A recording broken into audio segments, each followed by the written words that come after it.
नमस्कार। आज का विषय होगा, चर्चा हम करेंगे आप सबसे।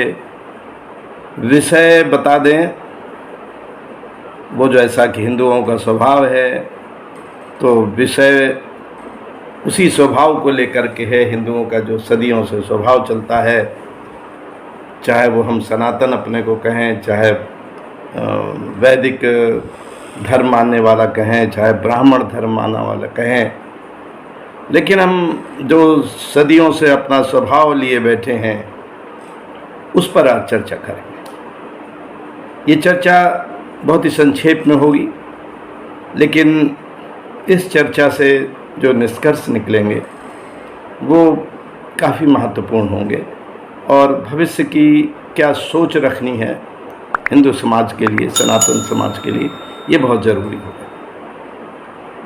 तो आरंभ करते हैं चर्चा कि हिंदू, जिसको मैंने कई शब्दों से संबोधित किया, ये स्वभावतः अपने स्वभाव से कुछ इस तरह का है किसी कि इसे अनेकता पसंद है। और तभी भारत में विशेष रूप से मंत्र देते हैं एक दूसरे को, शिक्षा में भी बच्चों को पढ़ाते हैं, समाज में भाषण में कहते हैं, नेता भाषण में कहते हैं, समाज सेवी भाषण में कहते हैं कि हमारे देश की विशेषता है अनेकता में एकता।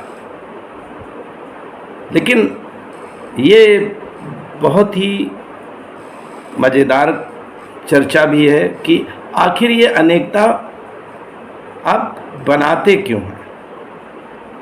अनेकता बनाने के लिए हम जहाँ एक ओर बहुत लचीले हो जाते हैं, हमारी विशेषता हो जाती है कि जब हम अनेक आस्थाओं पर विश्वास करते हैं, जैसा कि वेदों में प्राकृतिक देवता थे, जो भी प्रकृति में उस समय के ऋषियों मुनियों को दिखाई दिया उसको उन्होंने देवता के रूप में संबोधित किया और उसकी पूजा अर्चना करने लगे। तो अनेकता थी, अनेक देवी देवता। अब अनेक देवी देवता के साथ फिर अनेक ग्रंथ बन गए, उनकी आराधना के ग्रंथ, उनकी पूजा के ग्रंथ। तो केवल वेद ही नहीं, कई हैं, वेद भी एक नहीं बना, 4 वेद बन गए, 4 वेद रचे गए। फिर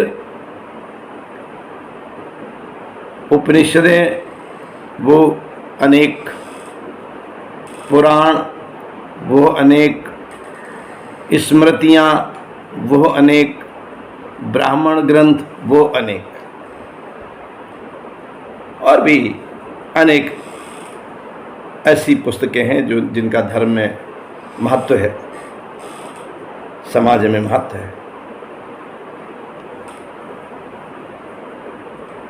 तो ये जो सोच है भारतीय समाज की, मैं कहूँगा हिंदू समाज की कहूँगा, कि उसको अनेकता पसंद है।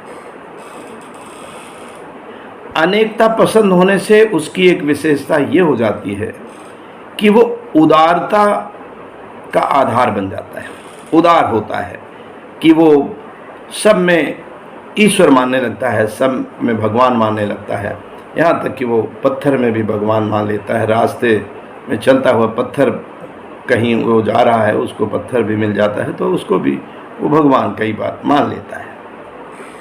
तो ये अनेकता धर्म के क्षेत्र में उसके पास है, इससे अनेक लाभ भी हैं, लेकिन इसकी अनेक समस्याएं इसी से जो पैदा होती हैं वो हैं।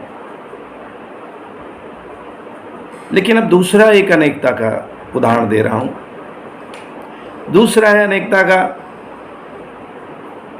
कि हम धर्मों के साथ में अनेकता जो ला रहे थे, बिल्कुल वही सामाजिक क्षेत्र में हम अनेकता बनाने में विश्वास करने लगे। 4 वर्ण बना डाले, ब्राह्मण, क्षत्रिय, वैश्य, शूद्र। एक मानव होता, एक भारतीय होता, या एक हिंदू होता, या एक सनातनी होता, तो उसमें मन नहीं भरा। तो पहले तो चली गनीमत की 4 वर्ण बनाए, वो 4 ही थे, लेकिन जातियां हजारों बना डाली, एक के बाद एक जाति। और जाति तो ऐसे बनती रही, कोई नीचे वाले ने ऊपर वाले से शादी कर ली तो अलग जाति बच्चे हुए, वो अलग जाति के, ऊपर वाले ने नीचे वाले से शादी कर ली, बच्चे हुए, वो अलग जाति के हो गए।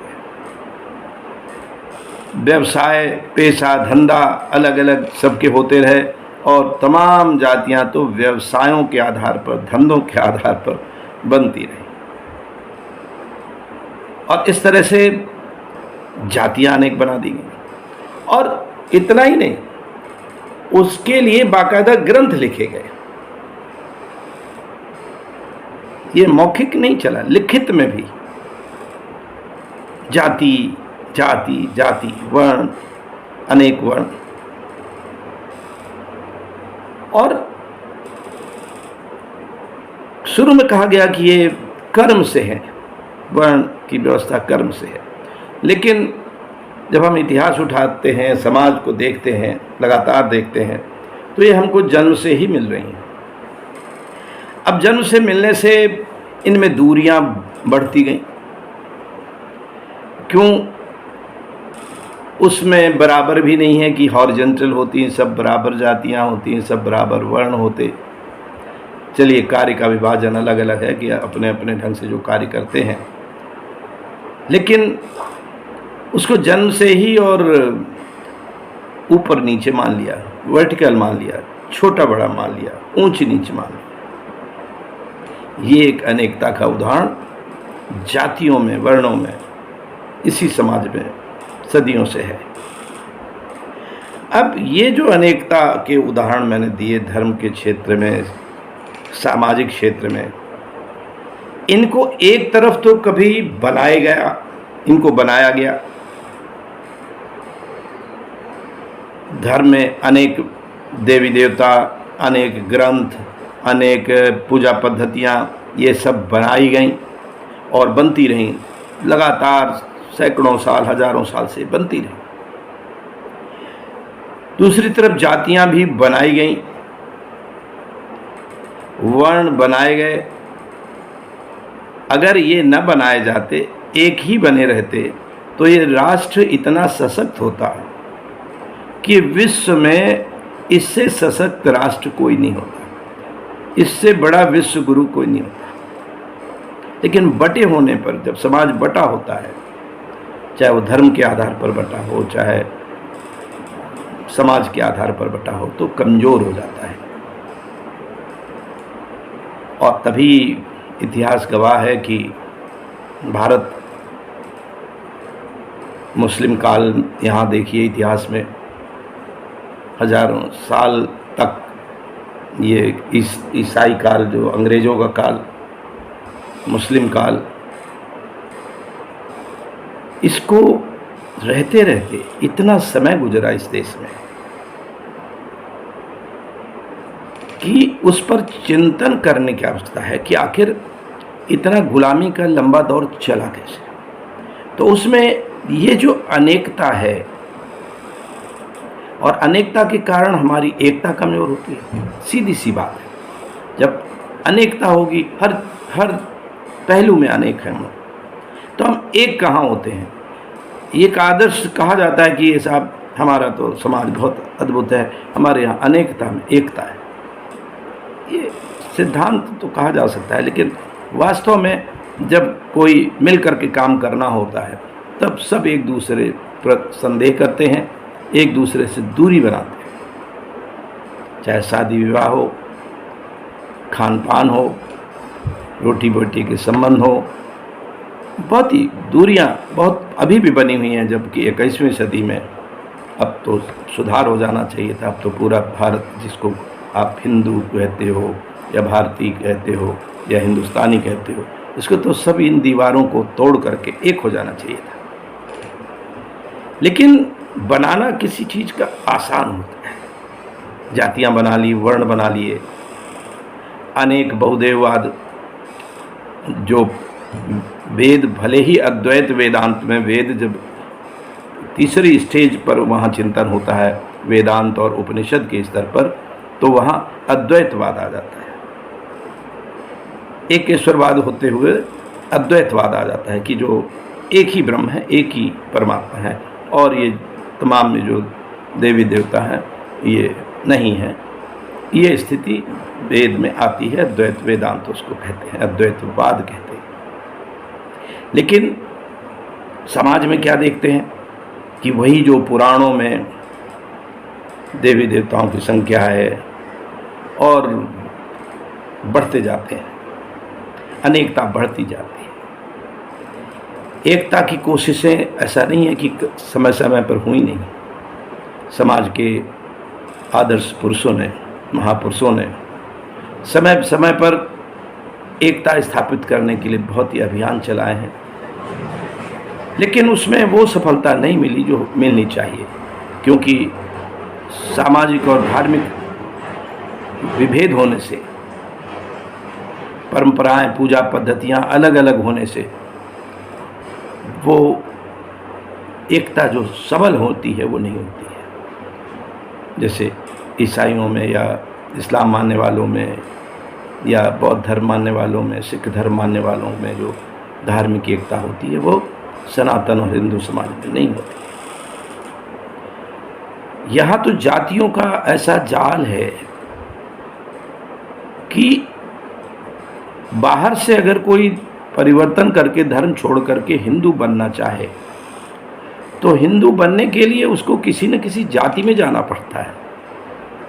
अब वो जब जाति में जाना पड़ता है तो उससे तमाम लोग शादी ब्याह करने के लिए तैयार नहीं होते। मेरे अनुभव में भी तमाम ऐसे मामले हैं, प्रकरण हैं, जिसमें उन जो लौट करके आने वाले परिवारों से शादी बाकी लोग नहीं करते हैं, विवाह नहीं करते हैं, तो फिर वो जो लौट के आए 4-6 परिवार बेचारे वही आपस में ही शादी विवाह करते हैं और वो एक तरह से अलग थलग पड़े रहते हैं।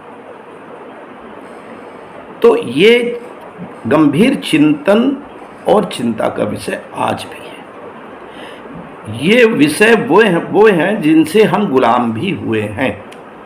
गुलामी के युद्धों में हारने के आप कई कारण बता सकते हैं, लेकिन एक जो सबसे मूलभूत आधारभूत कारण है वो यही है,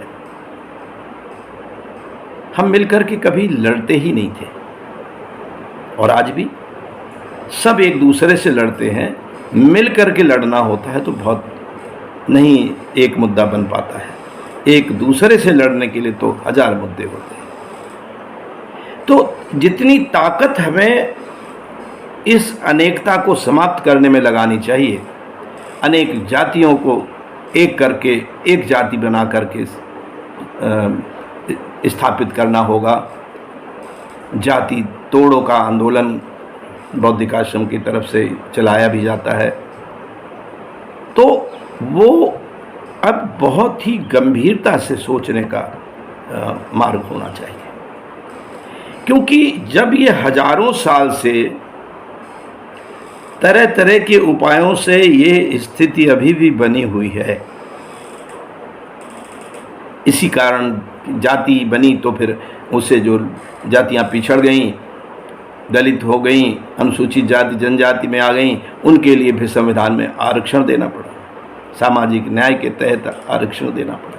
फिर उस आरक्षण का विरोध होने लगा, फिर वो हिंदू ही हिंदू एक दूसरे का विरोध करते हैं आरक्षण के नाम पर। तो अगर संविधान के ही अंतर्गत हिंदू एक कोड बिल बनाया जाए, नया लाया जाए और संसद में बाकायदा पार्लियामेंट में बहस हो और उसमें ये जाति व्यवस्था समाप्त करने का कानून बनाया जाए, तो इतना जब कोई बीमारी बहुत गंभीर हो जाती है और सदियों पुरानी हो जाती है, क्रानिक हो जाती है, तो क्रानिक और ये सामाजिक बीमारी है। ये जो जाति व्यवस्था की बीमारी है ये सामाजिक है, ये धार्मिक नहीं है, ये सामाजिक बीमारी है। तो इस सामाजिक कुरीति को कानून से समाप्त किया गया है। पहले भी कई कुरीतियों को समाप्त किया गया है और उनमें बड़ा सुधार हुआ है। पहले इस देश में सती प्रथा, जगह जगह सती प्रथा की घटना है, पूरा देश त्राही त्राही करता था, उसको समाप्त आखिर कानून बना करके किया गया। और पूरे देश के जो महापुरुष थे उन्होंने आंदोलन चलाया कि सती प्रथा समाप्त हो। आज भी निराश होने की ज़रूरत नहीं है, आपको निराश होने की ज़रूरत नहीं है, समाज में लोगों को निराश होने की ज़रूरत नहीं है। अगर आज का 21वीं सदी का भारत ये ठान ले कि नहीं, हमें ये जाति व्यवस्था समाप्त करनी है, क्योंकि इसके कारण हम गुलाम हुए हैं। और ये इतनी दुरूह व्यवस्था है कि यही हिंदू की जातियाँ अलग अलग होकर के जब वो धर्म परिवर्तन करके ईसाई बनी या मुसलमान बन गई, तो वहाँ भी वो जाति लेकर के भी गए। मुसलमानों में पसमानदा मुसलमान, वो भी कोई बढ़ई का वाला मुसलमान है, कोई धोबी का मुसलमान है, कोई जुलाहा मुसलमान है। तो ये जो जाति है इतनी सख्त है, इतनी कठोर है कि इसको साधारण से हम अगर ख़त्म कर पाए होते तो अब तक ख़त्म कर चुके होते, समाप्त कर चुके। इसलिए मेरा पुनः यही कहना है, बार बार यही कहना है, पूरे देश से अनुरोध है और जितने भी हमारे राजनीतिक लोग हैं, सामाजिक लोग हैं, जो चिंतन करते हैं, धार्मिक लोग हैं, आध्यात्मिक लोग हैं, उनको बार बार चिंतन करते हुए इसको कानून बनाने के लिए अभियान चलाना होगा, ताकि संसद एक कानून पारित करे और बाद में उस कानून का उल्लंघन जो करे उसके खिलाफ कार्रवाई हो, और कुछ को जो कानून का पालन करें उसमें उनको कोई सरकारी योजनाओं में लाभ पहुंचाया जाए, तो निश्चित रूप से परिवर्तन आएगा। तो ये जो जिसकी चर्चा मैंने आरंभ की थी कि अनेकता, तो अनेकता कुछ हद तक वो सही लगती है, कहीं कहीं सही भी होती है, अनेक विचारों का स्वागत होना चाहिए, लेकिन अगर उस अनेकता के कारण जहर पैदा हो जाता है तो उस जहर को तो समाप्त करना हो। इसलिए यही आज का मंत्र है कि इस व्यवस्था में परिवर्तन करने के लिए एक अभियान चलाएं और जो जहां है अपने स्तर से इसमें योगदान करेगा तो भारत बचेगा। हमारा भारत बचने के लिए बहुत ज़रूरी है ये जो बहुलवादी समाज है, जिसको हम वैदिक समाज, ब्राह्मण समाज और ये सनातनी समाज कहते हैं, इसको सुदृढ़ करने के लिए, इसको मजबूत करने के लिए बहुत ज़रूरी है कि ये व्यवस्था में परिवर्तन